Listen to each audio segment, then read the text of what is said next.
Major funding for Carolina Business Review is provided by Grant Thornton, an international accounting, tax, and business advisory organization dedicated to serving middle-market companies. Grant Thornton, a passion for the business of accounting. Novant Health, including Presbyterian in Charlotte and Forsyth in Winston-Salem, are affiliate heart hospitals of the Cleveland Clinic, consistently ranked #1 in the nation for heart care. Blue Cross and Blue Shield of South Carolina, proudly serving South Carolinians since 1946.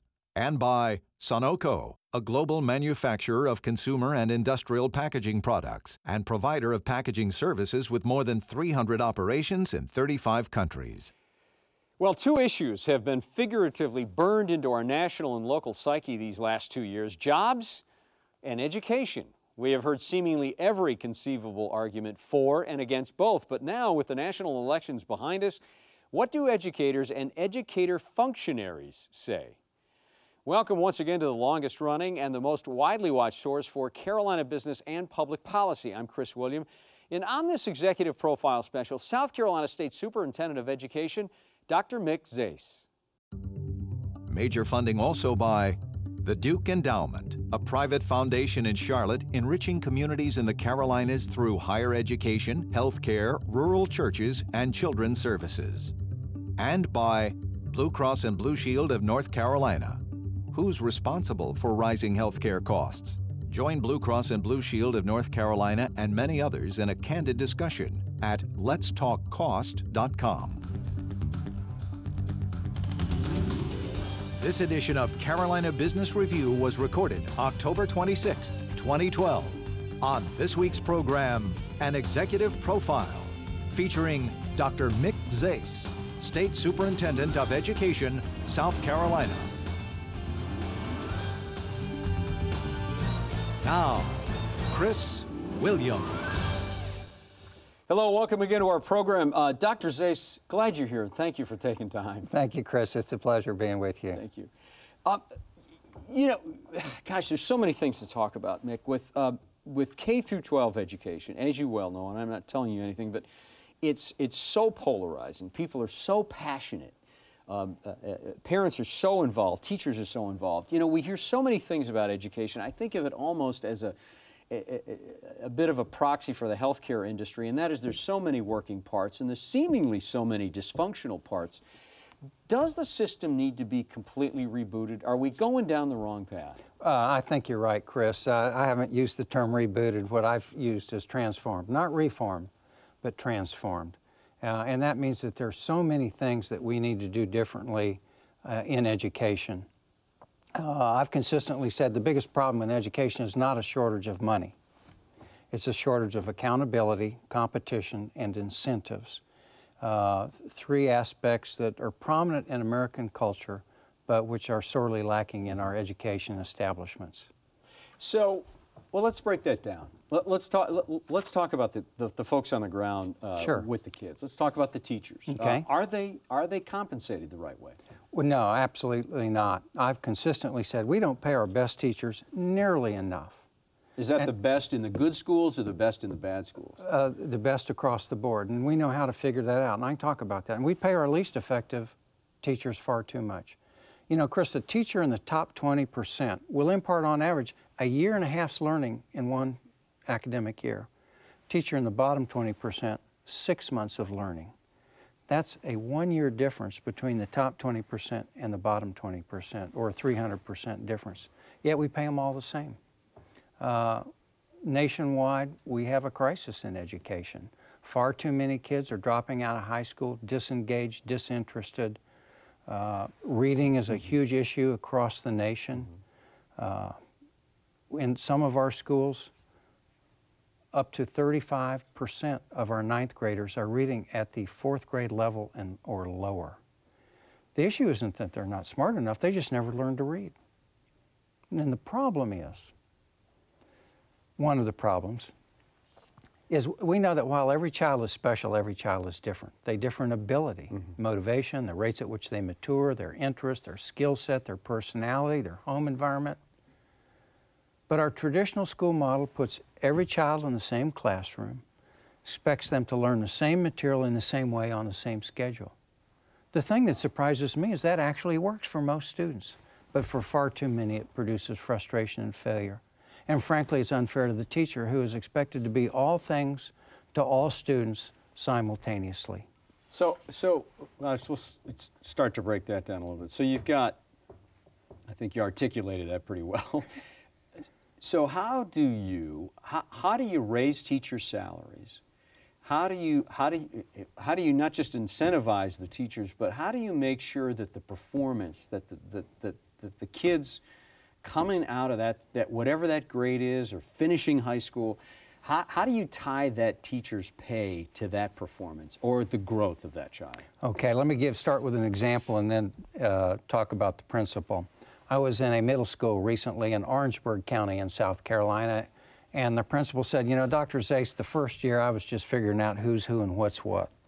But at the beginning of the second year, I told my teachers, I don't expect miracles, but I do expect a child to learn a year's worth of material in a year's time. So if a child enters your classroom 18 months behind, they shouldn't leave your classroom at the end of the year 2 years behind. I said, how'd that work out? She said, well, at the end of that second year, I put 13 teachers on an improvement plan. An improvement plan is the first step in the formal separation process. I said, well, how'd that work?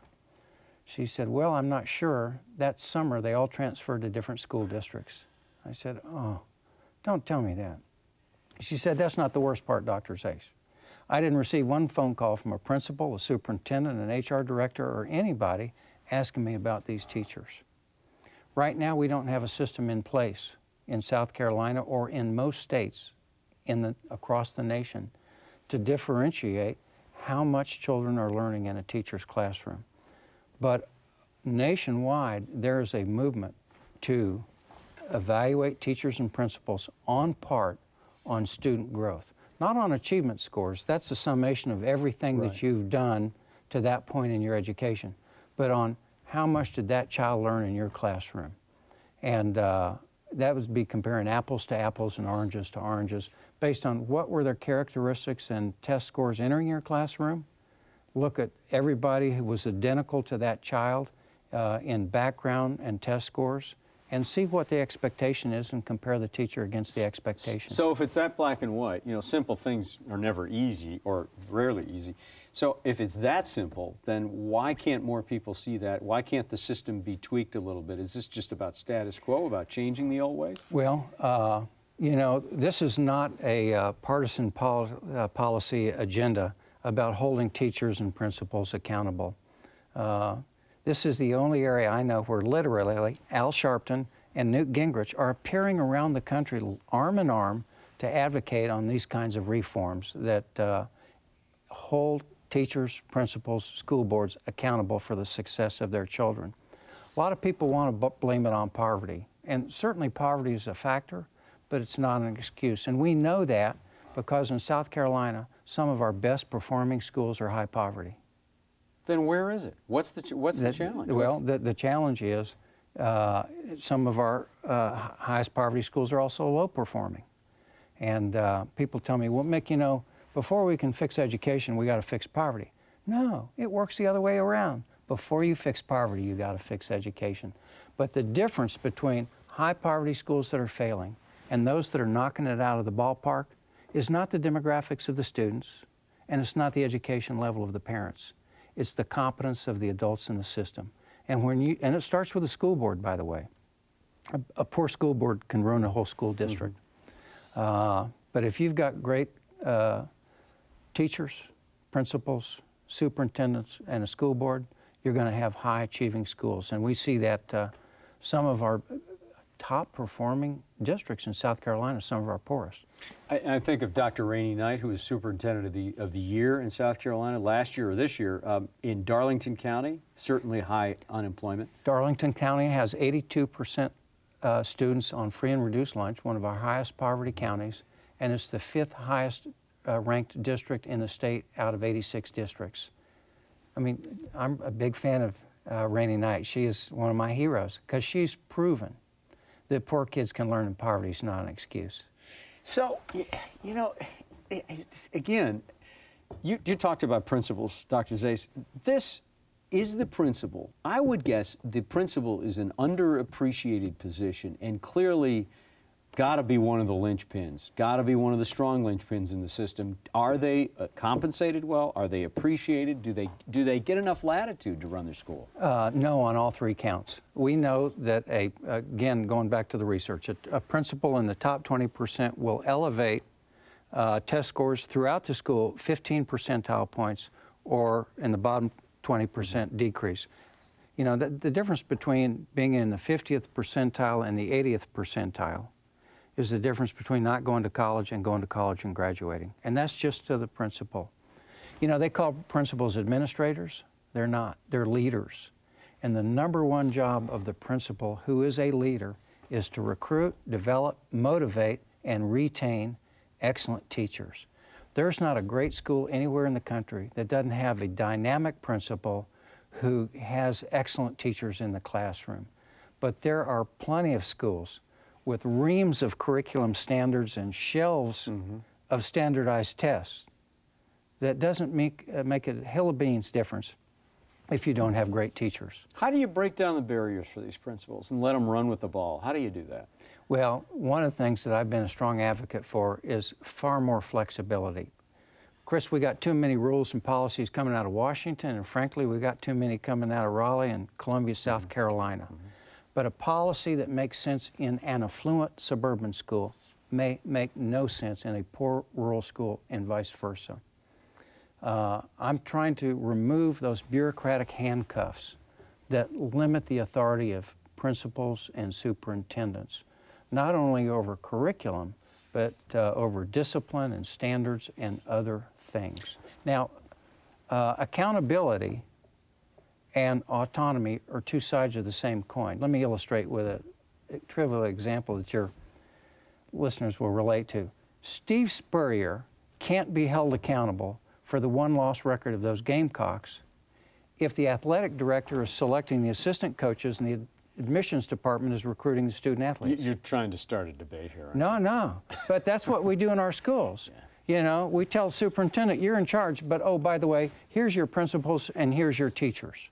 Do the best you can with what you got. Okay, all right, Dr. Zais, this opens up a whole lot of stuff. So with you with this reform-minded kind of push here, how do you, when you do, I'm not going to say run afoul, but when you are counter to the governor or when you are counter to the State House, how do you maintain some respectful policy oppositional dialogue without it turning nasty, without it boiling out into the press and becoming something that it never intended to be? I mean, how do you stand across from how do you not have the same opinion and try to get some of these reforms done?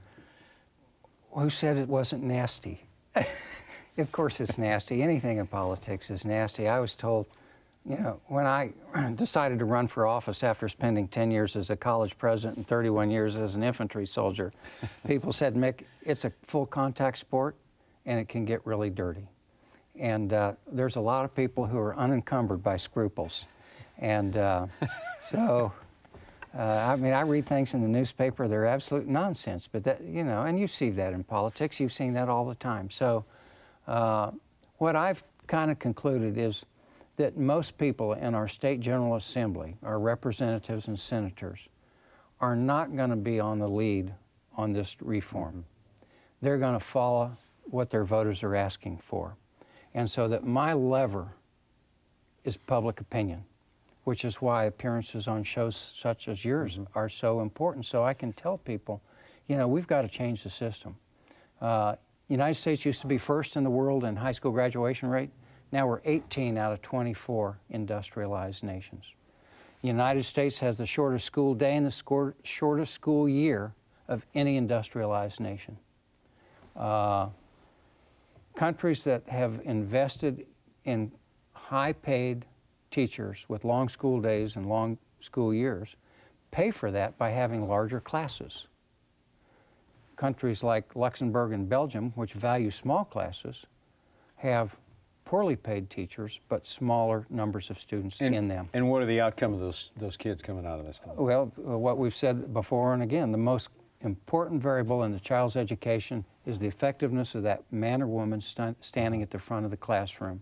And we should invest in effective and high-quality teachers. Not highly qualified. that's certificates and degrees. And you know what? Those don't matter for a hill of beans. All the research shows that bachelor's prepared teachers are just as effective as those with masters and doctorates. And after 5 years in the classroom, teachers don't get any better. You are who you are.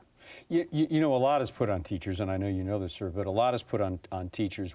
When you, in the military as you were, you know the important connection of a family's on the morale of a soldier. So when you've got students in the system and their parents are not engaged, how do you compel parents to be better parents? Well, you can't compel them, but what the really great principals are doing is they have a systematic program of outreach. I was in a small rural school that, again, was knocking it out of the ballpark recently, and I asked him about parental involvement. He said, actually, it's pretty good. I said, well, how do you do that? He said, well, 2 weeks before school starts, every teacher calls every student's parent. He said, some of these parents don't have cars or televisions, but they all have got a cell phone. And say, you know, I'm Mick Zais, I'm your child's 5th grade teacher. I'm really looking forward to meeting Jason. I love these children. I'm a teacher because I believe in our future.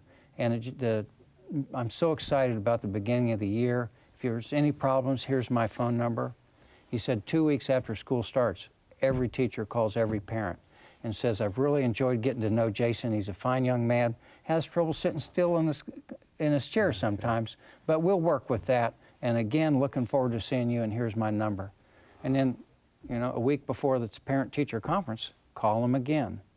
And you got to make them feel comfortable. A lot of these poor parents, you know, for them, school was a place of humiliation and frustration. Sure. They didn't like their teachers. And so, but it's incumbent on the teachers and the administration to reach out to these parents and make them feel comfortable in the school environment, make them feel respected and welcome. Teacher pay. You had mentioned this before. Do they need to be paid better? Should tenure not be the issue that it is now? And do teachers need a more consistent, should teachers and should classes be in session longer? All of the above. Actually, I would, again, across the board, I think our best teachers should be paid more, and that our least effective teachers shouldn't be in the classroom. And you know, it's not because these teachers don't care or aren't hardworking. I was reading a study recently said our best teachers work on average 50 hours a week. Mm-hmm. It's a hard job.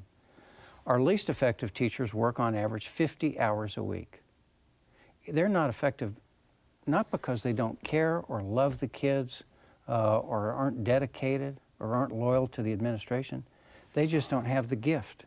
Teaching is a talent and a gift, and it's hard work, and some are good at it and some aren't. Now, you can get a little bit better by development and going to training sessions, but after a while, you are who you are. It's like music or athletics. You know, I tried to be a good athlete in high school, and I practiced just as hard as some of these great stars. But, you know, I reached my level, and it wasn't good enough. Then I tried to be a musician, and I practiced really hard. But you know what, Chris? I just didn't have the talent. And when it came time to select members of the band or the glee club, I didn't make the cut. So what I tell our principals and superintendents, with compassion and dignity and respect, we need to help these teachers who just aren't helping kids learn find a new profession. And we need to heap honor and respect and appropriate compensation on our greatest teachers. So do you think that's a big part of it here, Mick? Do you think there's a lack of respect going? I mean, we've certainly seen it in the political debate, but I mean, do we retreat to our sides and make our case and don't try to reach out to the, I mean, I hate to be that ethereal about this. A recent Gallup poll, and they've been keeping track since 1973, in the confidence in American institutions and public education, they started asking the question. In the 2011 poll, Americans' confidence in public education is at the lowest in the history as it's ever been. Primary? K through 12. Yeah, okay. And we've got a crisis here in our country. Another problem is, Chris, is I told you about this one-size-fits-all. Yeah. You know, and kids learn at different rates, but they all, under current system, have to learn at the same rate. I think every child should be challenged to the limit of her or his ability, And if we've got the same standard for every child at the same rate, some kids aren't going to make that. But, you know, if they're doing the best they can, if the teachers are doing the best they can, let's honor that. Single gender schools work great for some kids. Montessori's a great option for some kids. It wouldn't have worked for me because I couldn't work independently at that age. We've got a military magnet school in Charleston that's knocking it out of the ballpark. Arts-infused programs really work for some kids. Science and technology-focused schools are a great option. For other kids who have developmental difficulties or social problems, homeschool or online virtual schools are a good option. But far too many of our kids are stuck in failing schools with no options. Chris, high-income people have school choice. Middle-income families have school choice. They move to the suburbs where they've got schools that are zoned high quality. It's only our low-income families that are stuck in perennially failing schools with no option. We've got to provide options for those low-income families in failing schools. You know, and you also made mention, and we're ticking through a lot of things, Dr. Zais, because we're going to run out of time, but you also made mention about the leadership, the volunteer leadership, the parental leadership, and especially school boards. We all roll our eyes when we read these stories about school boards that are dysfunctional, and that's being kind to say in some ways. Is there a different way that we need to have that board, that authority leadership model for a school system? I think the business community, and at least in my state, South Carolina, by and large has opted out of the school systems. You don't see bankers, doctors, lawyers, businessmen running for school board. They just Why? Well, they Time? well, they say, well, I don't know anything about education. You don't have to know anything about education. I mean, if you've had children, you know about as much as you need to know. And you know that while every child is special, every child is different. And one size doesn't fit all. And you understand as a business person or as a person who's experienced in the community that not all teachers are effective, just like not all lawyers are any good. Not all doctors are great doctors. And we have, you know, people say, Mick, education is not like business. And I go, well, you know, education is a service delivery challenge. And just like law and medicine, where every legal client and every medical patient's different, so too every student's different. So, and you've been through the process, running for state superintendent of education, getting there, going through the, you know, the hard knuckle, bloody battle, you know, bare knuckle swings of politics. How do you spin that to someone that just doesn't want to stick their head up out of the foxhole and get it shot off? Well, I just came from, before I came here, I was speaking to a group and I said, you know, if you want to make a difference, here's a couple things you can do. First of all, you can participate in your local school board meeting. Ask them how they're spending their money. How much are they spending on administration? I was at a district recently. They paid their district administrators, on average, $20,000 a year more than they paid their principals. Go figure. You know, I've been a staff officer and I've been a leader, and I can assure you that being a leader, like a principal, is 10 times harder than being a staff officer. It's the principals who are getting phone calls at 4 o'clock in the morning because of snow, or at 6 o'clock in the morning because the bus broke down, or getting irate phone calls from parents. Being a principal is a hard job. It's a leadership job. You know, deputy superintendent for curriculum design or deputy superintendent for teacher effectiveness, you ought to be paying your best people to be principals, not staff folks. But we have about 30 seconds left. Does the General Assembly, or does the State House get it? Does the leadership understand the funding, how important the funding of the education, and to be engaged? Do they get it? The General Assembly responds far too much to the lobby groups, the teachers' lobby groups, the school administrator lobby groups, the school board lobby groups. They spend more money than any other industry in the nation, more than Teamsters, more than the legal, more than the medical, and they are very, very powerful, and they are dead set on maintaining the status quo. Would you come back and keep this conversation going? I'd be happy to. Okay, thank you.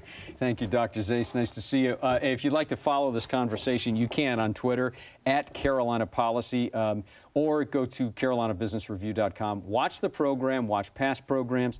Thank you for watching. I hope your weekend is good. Good night.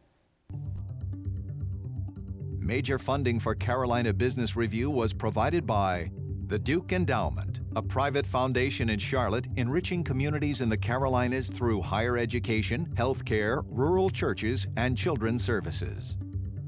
Blue Cross and Blue Shield of North Carolina. Who's responsible for rising healthcare costs? Join Blue Cross and Blue Shield of North Carolina and many others in a candid discussion at letstalkcost.com. Grant Thornton, an international accounting, tax, and business advisory organization dedicated to serving middle-market companies. Grant Thornton, a passion for the business of accounting. Novant Health, including Presbyterian in Charlotte and Forsyth in Winston-Salem, are affiliate heart hospitals of the Cleveland Clinic, consistently ranked #1 in the nation for heart care. Blue Cross and Blue Shield of South Carolina, proudly serving South Carolinians since 1946. Sunoco, a global manufacturer of consumer and industrial packaging products and provider of packaging services with more than 300 operations in 35 countries. And by viewers like you. Thank you. Promotional consideration provided by Business North Carolina Magazine. For more information, visit carolinabusinessreview.com.